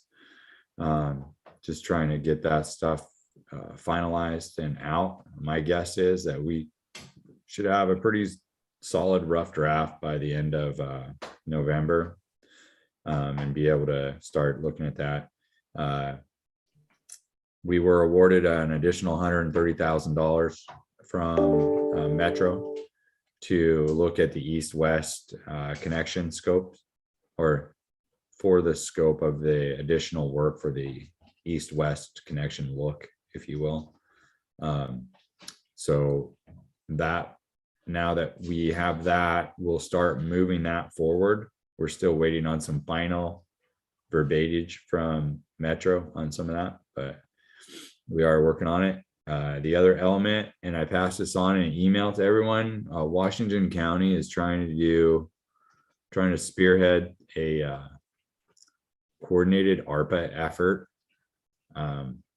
throughout all the cities. What they're looking at is vast, it's big, and I don't see how it's going to help our community, our residents. This is more like a big city thing. And, you know, I talked to a few of the other city managers from smaller cities, and we're all, you know, scratching our heads trying to figure out how this is actually going to benefit our cities and our residents. And I just don't see how it's going to do it.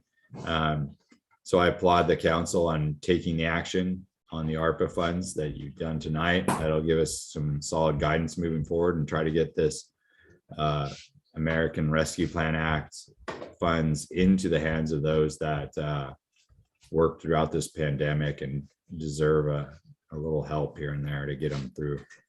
And I do want to give an update on that specific conversation, Mike. I had a meeting with the 5 families. Of course, that's Sherwood, Durham, Tigard, and Tualatin. And I met last week. And I asked specifically if any of them were doing this. And the answer was no, you know, in terms of premium pay for their staff. We're at this point really the only ones doing this out of the 5 families in our region. So, and they thought it was great, but you know, it's not something that they're planning on doing. Maybe the size of the cities won't allow it. You know, that may have something to do with it. But they basically applauded us for what we are doing and how far we've reached into the possibilities to get this done. So I commend us once again for doing this, because it is absolutely the right thing that is not being widely used in the region. Yeah, as a small city, I think we have some flexibility there. If we were a larger city, it wouldn't do anything. It wouldn't do any good, right? Mm-hmm. So, I mean, it would just be, it with a larger city, you want to focus it more in other areas. As a smaller city who has limited resources, that can't pay the type of salaries and benefits that other larger cities can. Right. Where like employee retention is a constant struggle. You know, these sort of minor, you know, bonuses or helps, you know, what retro pay, it's huge for these folks. So, and when you look at it, you know, you have the size of Sherwood, Tualatin, and Tigard, and it makes it almost impossible for them to do it. But then when you look at Durham, Durham is on the opposite end. They're so much smaller than us, and they don't have a police department. They don't have any staff that work through the pandemic. They don't do passports or any of that kind of stuff. Yeah, so they're not exposed, right? Right. But the other point that we can't forget is those other cities have agencies that allow for people to take time off, to to decompress, to the part of the reason I think it was so imperative that we got these ARPA funds, especially for KCPD, was they were stretched so thin. Right. And I get the same can be said, I think, for the city as well, is that, you have so many hats to do and so many, there's no staff, like the overtime hours of the officers alone, right? And having your lieutenant and chief out on the beat, right, is not very common. And so I think that's the other thing that really sets us apart is, right, they not only did everyone work during her, very dangerous and hazardous conditions, but they got no reprieve because they also had to work double time, right? So, I dare anyone to condemn what we have done, and I would be happy to fervently discuss with them why it was necessary. Absolutely well received and well understood what we're doing. So, okay. All right, Mike, I'm going to shut you down, and we'll. Well, there was one other thing, but I can't recall exactly what it was. Oh yeah, no, I do. City Hall. Numbers are COVID numbers. Mayor, you and I were talking about this. Yeah. Oh yeah. What do you guys want to do on this front? I think we need to open it back up. That's my opinion. I think we should. I think I think the numbers are down. I think the backlog, hopefully now the reprieve has gone, so the backlog's through. So, Mayor, what do you think? I'm in favor of reopening. So, anybody opposed to reopening City Hall? And we're not talking about having live council meetings and all of that. We're talking about opening the business of City Hall. That's what we're talking about at this point. Okay. Anybody opposed? What date do you guys want to set for that? I'll let you guys decide whatever you think is most appropriate. You have the green light to do it when you feel it's most appropriate. Agreed. Tomorrow. 8 a.m. I want to give us a couple. I'm just kidding, Ronnie. Mike, we can probably do it on Monday. Yeah. And that way to give everybody a couple of days of kind of getting ready. Yeah. And mentally prepared. Tomorrow's Thursday, so yeah, Thursday, Friday, Monday ought to work. Okay. How long does it take us to notify Seattle and get back up and running? About 72 hours. Okay.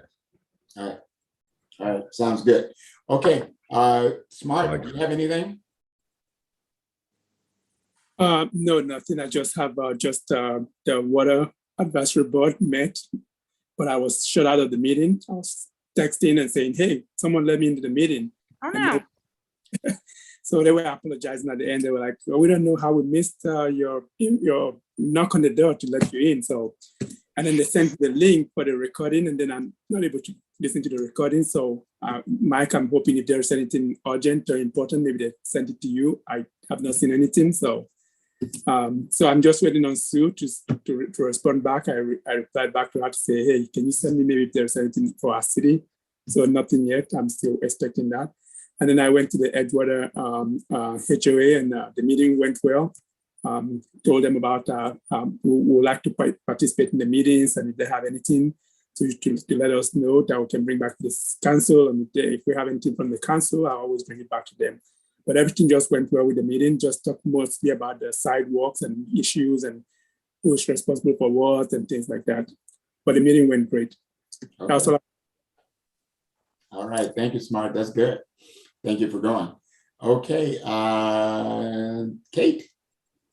I have no updates. No updates. Nope. Next up. All right. Thank you, Kate. Jamie. So just a few quick updates. The first is we had our unveiling of Mark Brody's art down in our park. And while it didn't garner the hundreds of people that I was hoping for, I was thankful because we don't want to gather hundreds of people right now during a pandemic. So I thought it was a lovely, small unveiling. And funny enough, I was there for quite a while chit-chatting with people and sitting with Viva. And there was quite a few people that came later who, you know, made a joke that they hadn't gotten up early enough to come, but you know, the buzz had gone out, and so they had come to see it on the day, even if it wasn't there. So I thought that was wonderful. Next is along those lines, Jamie. Yep. Have all of you seen it now? You know, because it really is nice. I mean, what a wonderful job Mark did. Jamie already gave him a little gift for his efforts at the presentation, but it would be nice to invite him back to a council meeting so that we can all collectively thank him and praise him for the work that he did. So we should give him some type of acknowledgement as being King City's first artist. Yeah, right? I mean, Some thing like that. it's Yeah, outstanding. I mean, it really is great. it's beautiful. Yeah. Okay. Then one kind of thing there, I'm sure we talked about this last time, right? The return to school and the traffic issues on 131 has been an issue. Now, at first, it was an issue because it was frustration of people who, you know, were stuck in traffic for long periods of time, right? But now there is kind of a safety issue that has arisen where I think there's, right, we all know, maybe not people that live in the neighborhood who are coming through, driving up on the sidewalk, making U-turns and driving on the sidewalk on the other side, driving erratic, right? And I think those are the things that that is still prevalent and are not going to probably go away until we kind of address it. So I've kind of taken on to spearhead looking at ways that we can kind of assist. This is not just a city issue. It is a TTSD issue, a Deer Creek issue, a community issue. I've talked to Ernie and Brian, and I spoke with Jarvis Gomez, who was the former principal, but is now at TTSD for safety and things like that. So I think between everyone, there's some really good ideas that are kind of starting to bubble. We just need some kind of coordination, and there's a lot of complaining, not a lot, but there's complaining right on next door to the PSO, to the school directly, to me directly. And so I just think we should all just figure out a solution, right? And one of there's a couple ideas for the sake of tonight. And getting Mike out of here, we don't have to necessarily talk about him, but basically Ernie is looking into it, Jarvis is looking into it to see what are the options out there. And I think we have some good ideas to address it, right? Again, I've said this, it's an unpopular statement. People have not liked it on Nextdoor. I'm not too concerned. While I sympathize with the frustration of people caught in traffic, that doesn't bother me. But I have witnessed walking my kids to school, seeing these erratic drivers that are super unsafe. And that really does bother me. And, KCPD can't be there every drop off and pickup. They also shouldn't be there at every drop off and pickup. Right. And so I think we just need to see how we can assist TTSD to kind of address it. So that was, and then I had one other thing, but I can't think of it. So we'll talk later. Okay, thank you. I appreciate it, Jamie. Micah. Nothing to report this month. PAB did not have a meeting this month, so I got nothing. Okay. Other than better. Okay. Sounds good. I did go to a couple meetings. I had and as I told you, that we had the 5 families who met, and we did have Susan Bonamici's staffer there to talk about the redistricting and some of the things that are going on from that perspective. We also had the WCCC meeting, and in that meeting, we had a presentation from Lucinda Broussard, who is the director of tolling for ODOT. And there's a lot more conversation going on now about the tolling on 205 and Interstate 5 and how that's going to work. You know, there's still more unanswered questions than there are answers at this point, but we will see where it goes. Many cities along 5 and 205 are most concerned about the diversion, meaning that people are going to try to get off those roads and go through city streets in order to avoid having to pay toll, and what's going to be done to rectify that real possibility. So that was a real concern from most people who heard the presentation, but they're a long ways away from being able to come up with a viable solution to those things. Okay. So with all that being said, I think that's it for me. And I want to let you guys get on out of here and enjoy the rest of your evening. And Mike, I got something I'll drop off at the office tomorrow, because I know tomorrow is your daughter's birthday. Oh, She's going to be 13. wow. Wow. He doesn't know what he's headed. That is, I know, Mike. Oh my God. Now it begins. Mike, you're talking about a person who grew up in a family of 5 boys. I had no clue until I had a daughter. Okay. Mayor, I forgot to say one thing. It will be really quick. The head of Tualatin Valley Creates reached out because they have created a new art passwork program, and they really are excited to partner with King City and get King City kind of looped into that. And it's a way to support King City businesses. So look out for more information on that. But I think it's great that we're starting to get really recognized as a partner in the county to really come to and partner with us. So especially to think of the business side, right? That because it's aimed at our business community. So well done, and I'll follow up. So thanks. Sounds good. Okay, you guys have a great evening. Thank you so much. I'd like to move to adjourn. Oh, yeah, I need a motion. Yes. Well, before you do that, there's one question, Smart, in the question and answer section. Can you see it? No, he can't see it. Oh, well, actually, he might be able to. Yeah, it says, Smart, would you include your Nigerian language on the peace poll?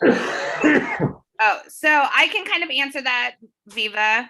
So the Girl Scouts have done their research, and they are going in kind of ascending order. I like or descending order. Anyway, I like the idea of kind of trying to figure out the larger kind of languages of our community, and especially Nigerian. I think that's wonderful. And I think it's a great way to do some some community involvement about that. Maybe on the next poll, what other languages and what the criteria is for that. So Viva, I nominate you to work with the Girl Scouts for the next one. Thanks. All right. So I have Kate motion for closure or adjournment. Sorry. We need a second. I seconded. You seconded. Mm-hmm. Okay. All in favor, say aye. Aye. Get off before I start talking more. And all in favor, say bye. Aye. Okay, guys. Have a great evening. Thank you. Bye, everyone. Thanks. Bye, everyone. Bye.